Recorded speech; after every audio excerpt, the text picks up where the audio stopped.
schwänglich geschätzt, wie überglücklich aber jetzt, nur die da säugt, nur die da 안녕하세요, 최은경입니다. 아름다운 음악이 탄생하기까지 이 음악가들은 유형에서부터 무형에 이르기까지 아주 다양한 것에서 영감을 얻는다고 하죠. 그래서 음악의 세계는 끝이 없는 것 같은데요. 자, 오늘은 어떤 음악 세계로 빠져볼지 최우진 씨와 함께하겠습니다.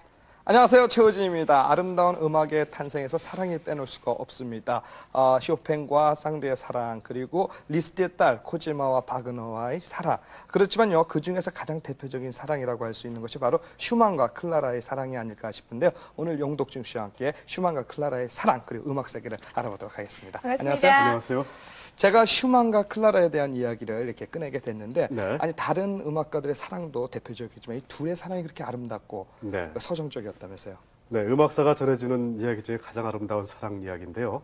무엇보다도 클라라와 슈만의 그 사랑은 법정 투쟁까지 간 끝에 결혼을 하게 된 것으로도 유명합니다. 예. 클라라의 아버지 그 비크가 슈만은 술주정뱅이에다가 또 그의 아내를 보살필 수 없는 사람이다라고 해가지고 딸 주기를 거부했죠. 예. 그래서 결국 법정 투쟁까지 가서 나는 충분히 가정을 가질 수 있는 사람이다 해서 승소해서 그때 나이가 이제 슈만이 30살, 클라라가 21살, 9년간의 나이 차이가 있는데도 그 극복하고 사랑에 승리하게 됐죠. 아니 정말 법정 투쟁까지 해가면서 아버지의 반대를 무릅쓰고 슈만을 택한 이유가 나름대로 클라라에게는 있었던 것 같아요. 네네. 슈만은 물론 음악에도 대단한 정열을 가졌지만은 예. 문학과 철학에도 굉장히 심취를 했다고 해요. 그래서 아주 해박한 지식의 소유자였기 때문에 또 그리고 그의 음악적인 열정에 손가락을 또 부상을 당했다고 하더군요. 그래서 그래요. 클라라가 내가 당신의 손가락이 되어주겠습니다 하면서 결혼을 했다고 합니다. 예. 와, 오늘 슈만의 음악 세계도 궁금하지만 이 사랑 이야기도 참 재밌을 것 같거든요. 슈만 만나보도록 하겠습니다. 네, 이곳은 그 독일의 대표적인 도시 중에 하나인 하이델베르그입니다. 네커 강과 라인강이 만나는 지점, 해발 116m 위에 자리 잡고 있어서 내려다 보이는 전경이 아주 아름다운 도시로 유명하죠. 네. 특히 하이델베르그는 예전부터 대학 도시로 알려져서 네. 수많은 사람들이 이곳에서 수학을 했는데요. 네. 작곡가 슈만이 그 중에 하나였다는 사실을 아는 사람은 별로 없을 것입니다. 그래요? 네, 슈만은 19살 때 이곳 하이델베르크 대학에서 와서 1년 동안 지금 그 슈만의 하숙집 명패가 보이는데요. 네. 짧은 기간이었지만 도시에 이제 그가 살았던 이 하숙집의 흔적이 남아 있었습니다. 낭만파 음악의 대가로서 아름다운 선율을 작곡했지만 비극적으로 죽음을 맞은 슈만. 오늘은 그의 생애를 한번 쫓아가 보도록 하겠습니다. 네, 여기는 그 슈만의 고향인 츠피카우입니다. 독일 중부 작센주에 있는 도시로 예로부터 공업의 중심지로 알려져 있는 곳인데요. 지금도 15, 16세기의 그 고딕 양식의 성당을 비롯해서 시청사 등 옛날 건물들이 그대로 남아있는 것으로 알려져 있습니다. 네, 그 아주 교회의 모습이 독특하지요. 광장 한복판에 츠피카우가 낳은 작곡가 슈만의 동상이 앉아 있습니다. 1810년 쇼팽과 같은 해에 태어났습니다. 이 슈만은 47년의 생애를 살았던 낭만파 최고의 작곡가로서요. 그의 아버지는 서적상이었고 어머니는 외과의사의 딸이었기 때문에 어머니에게는 감수성을 배웠고 아버지에게는 문학적인 취미를 이어받았다고 전해집니다. 11살에 작곡을 했지만은 16살에 아버지가 죽자 슈만은 어머니의 뜻에 따라 음악가의 길을 버리고 법률을 공부하기 위해 라이프치 대학에 진학을 하게 됩니다. 법률 공부를 위해서요? 네, 어머니는 음악가의 길을 원치 않았던 것 같아요. 네, 이곳 라이프치히는 중부 유럽의 교통요지로 한때 그 상업 도시로 번성했던 곳인데요. 그래서 세계 제2차 대전 전까지만 해도 독일 최대 무역 박람회가 열리던 그런 곳이었습니다. 지금도 매년 봄이 되면 박람회가 개최가 되고 있는데요. 그러나 이 도시는 사실 음악의 도시라고 할 수 있죠. 바로 이 도시에서 그 바흐가 음악의 꽃을 피웠고요. 바그너가 태어난 곳이고 멘델스존이 죽은 곳이고 그리고 바로 우리의 슈만이 이곳에서 결혼을 했습니다. 그리고 괴테를 비롯해서 니체 등 많은 문인들이 젊음을 바쳐 공부한 곳이기도 하는데요. 그래서 문학과 음악이 그런 꽃피웠던 그런 도시라고 할 수 있겠죠. 이 도시에 들어가면 그 라이프치 대학에 입학했던 그 괴테를 기념해서 지금 그 괴테의 동상이 보이고 그 뒤에 화려한 건물이 괴테 하우스인데요. 아주 그 문인들의 곳곳에 그 흔적이 남아있는 그런 도시였습니다. 괴테가 공부했던 그 라이프치 대학, 그것은 니체도 공부를 했고 또 바그너도 여기서 수학을 했는데요. 1409년도에 그 세워진 아주 오랜 전통의 학교입니다. 옛 건물은 간대없고요. 지금은 저 보이는 건물 뒤로 보이는 무슨 오피스텔 같은 34층짜리 그 현대식 건물이 그 위협을 대신 저기 대학교예요? 네, 저기 학교입니다. 라이프치 대학, 현재 라이프치 대학입니다. 바로 이곳에서 슈만은 당시에 그 명교사였던 그 비크를 알게 되고 그에게서 피아노 교습을 받습니다. 그리고 그의 딸 클라라와 사랑에 빠져 결혼하게 이르는데요. 그의 결혼은 장인 비크의 반대에 부딪혀서 술주정뱅이다, 아내를 보살필 능력이 없다 해서 몰아치지만 법정 대결까지 가서 결국은 클라라와의 결혼에 성공을 하게 되죠. 바로 이것이 그 클라라와 슈만이 결혼했던 슈에네팔트 교회라는 곳입니다. 당신의 손가락이 되겠다고 자처하면서 아내가 된 클라라와 신혼의 꿈을 펼친 곳은 라이프치히의 인젤슈트라스 18번지입니다. 아주 키 큰 가로수가 줄비하고요. 이곳에서 바로 슈만과 클라라의 사랑이 완성된 행복의 궁전이고요. 예. 또 슈만의 그 명가곡의 산실입니다. 그래서 이때 그 가곡을 얼마나 많이 만들었는지 1840년에 슈만의 가곡이 256가곡인데요. 예. 그중에 100곡이 넘는 가곡을 이곳에서 만들었다고 해요. 절반이 넘는 곡이에요. 네, 지금 조감도가 보이는 제가 갔을 때 마침 공사 중이었어요. 이제 기념관으로 꾸미게 했어요. 그전에는 다른 사람의 소유였었는데 시에서 사들여가지고 기념관으로 꾸며서 어쨌든 이곳에서 저희들이 안에 내부를 볼 수는 없었지만은 슈만과 클라라의 아주 신혼의 달콤한 행복이 묻어나오는 듯한 그런 느낌을 받았었습니다. 가장 행복했던 시간이었을 것 그렇죠. 같아요. 아주 가장 행복했고 예. 또 그 곡도 가장 아름다운 곡들이 바로 이곳에서 나왔습니다. 슈만이 라이프치히에 살면서 그의 음악을 키운 곳으로 또 한 곳은 카페바움이라고 있는데요. 네. 이곳에서 매일 밤 그 시간을 보내면서 문인들과 예술가들의 그 만남을 가졌다고 합니다. 이것은 후에 그 바그너와 리스트도 아주 많이 찾았던 단골 그런 카페라고 하는데요. 네. 이곳에서 슈만의 방문을 기념해서 슈만 기념관도 하나 지금 해놓고 그곳에 슈만의 흉상도 볼 수가 있다고 하는데 이것도 저희 갔을 때는 또 공사 중이라서 안타깝네요. 들어가 보지 못했습니다. 예. 네, 저희는 그 라이프치히가 구 동독당이죠. 그 구 동독당에서 소독으로 발길을 옮겨보았는데요. 예. 독일 서부에 있는 뒤셀도르프를 방문했습니다. 이곳은 그 정치와 경제, 문화의 중심지로 아주 활기찬 산업도시인데요. 네. 슈만은 이곳의 합창단과 관현악단의 지휘자로 초청이 돼서 이 도시로 오게 됩니다. 이 뒤셀도르프에서는 슈만과 하이네의 그 인연을 빼놓을 수가 없는데요. 예.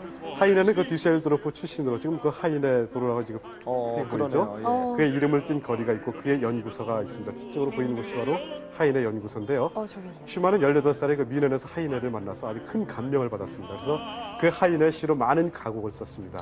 우리가 알고 있는 유명한 시인의 사람도 바로 하이네 시에 슈만이 곡을 붙인 거죠.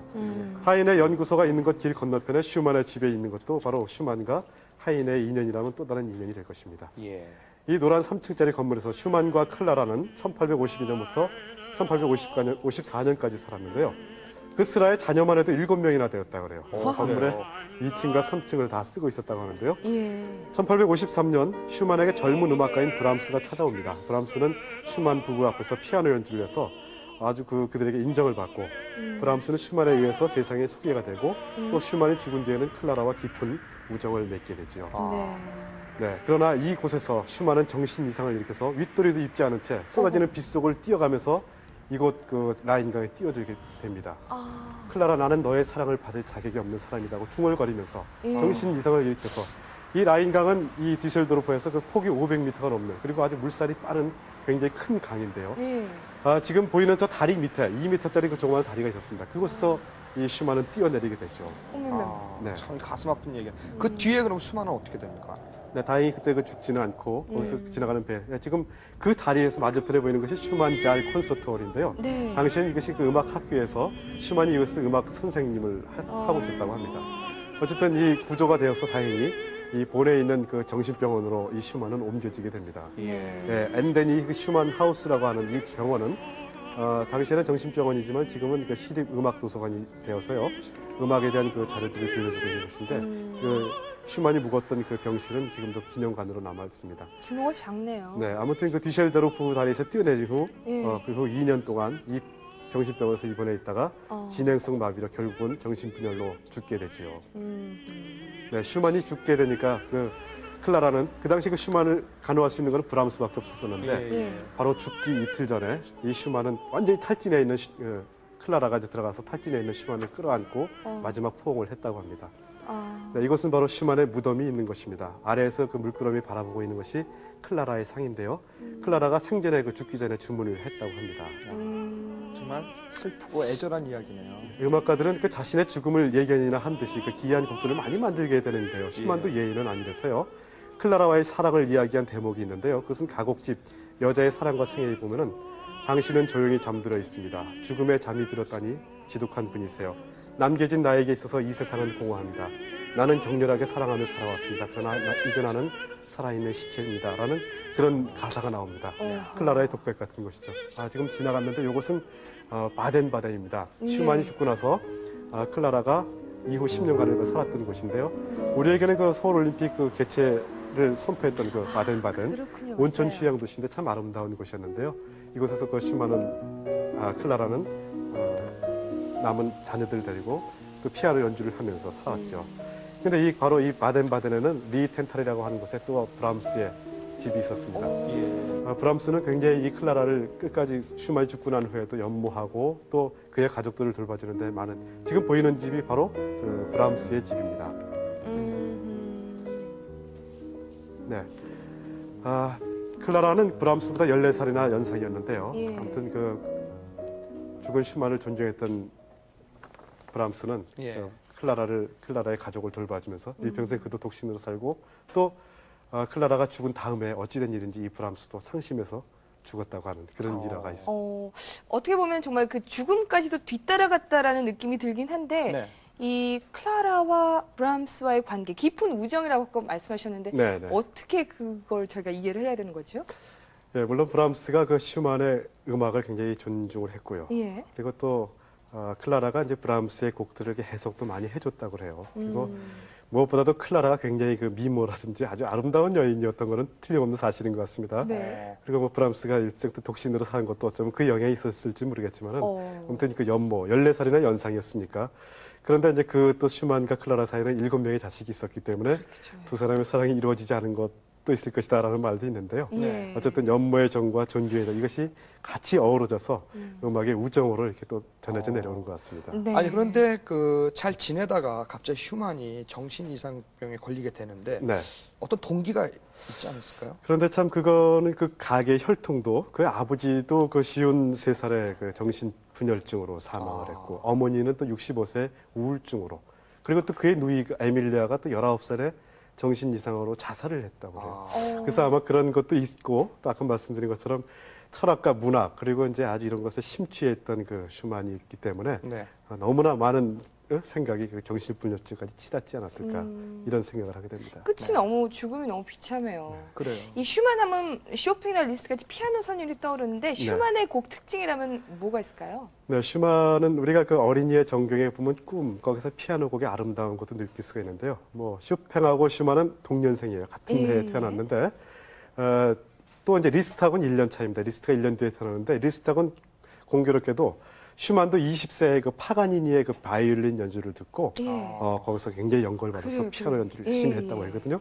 리스트도 역시 마찬가지였는데 네. 근데 이 슈만의 곡을 그 리스트가 연주를 하는데 완벽하게 연주를 못했다 그래요. 그만큼 슈만의 피아노 곡도 굉장히 수준이 높았다 그러고 또 그리고 이제 그 가곡이 슈베르트의 그 뒤를 이어서 가곡을 완성. 거기에는 물론 클라라와의 사랑이 굉장히 작용을 많이 했죠. 네. 아이러니한 거는 하이네는 시련에 의해서 그 시를 썼었는데 네. 슈만은 그 하이네 시를 사랑으로 승화를 했다고 합니다. 네. 근데 슈만도 슈만이지만 클라라도 이 피아노를 잘 쳤었는데 네. 결혼하지 않았으면은 이 클라라도 굉장히 유명한 음악가 되지 않았을까요? 예, 맞습니다. 클라라도 예. 결혼하지 않았으면 열의 음악가로 날릴 뻔했죠. 9세에 이미 첫 연주회를 했고요. 예. 13살 때 그때는 이미 그 황실에서도 인정받는 그런 그리고 이제 그 슈만의 선율이 클라라의 피아노를 많이 따왔다고 합니다. 네. 저 오늘은 이 음악 세계뿐만이 아니라 아름다운 사랑 이야기까지 들을 네. 수 있는 그런 시간이었어요. 좋은 시간이었습니다. 고맙습니다. 감사합니다. 자, 세상을 넓다에서는 여러분들이 직접 찍어오신 비디오 화면을 기다리고 있습니다. 여러분들의 경험이 담겨져 있는 비디오 화면 저희 세상을 넓다로 보내주시기 바랍니다. 많은 참여 기다리고 있겠습니다. 음악은 마음의 치료제라고 하죠. 이 작곡가들이 자신의 신체적인 장애를 무릅쓰고 그려낸 이 아름다운 음악이 일반인들에게는 마음의 치료제가 된다는 건 좀 모순되지 않습니까? 그렇지만 그런 음악이 없었다면 이 세상은 더 삭막했을 것 같아요. 자, 세상을